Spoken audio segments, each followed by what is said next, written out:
ঋণ আমরা পরিশোধ করতে পারবো না, তবে কথা দিচ্ছি আল্লাহ সুযোগ দিলে অবশ্যই আপনাদের আস্থার প্রতিদান দেওয়াই হবে আমাদের 1 নম্বর কর্তব্য।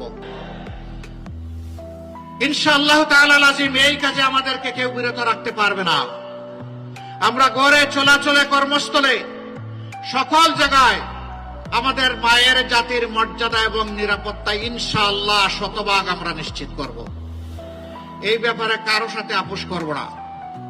কিছু বেবুস শীতের দিনে মাথা গরম করে এখন আমাদের মায়েদের প্রতি অশুভ আচরণ করে। এর বেশি আর আমি বলতে চাচ্ছি না, বেশি বললে কান্না আসে।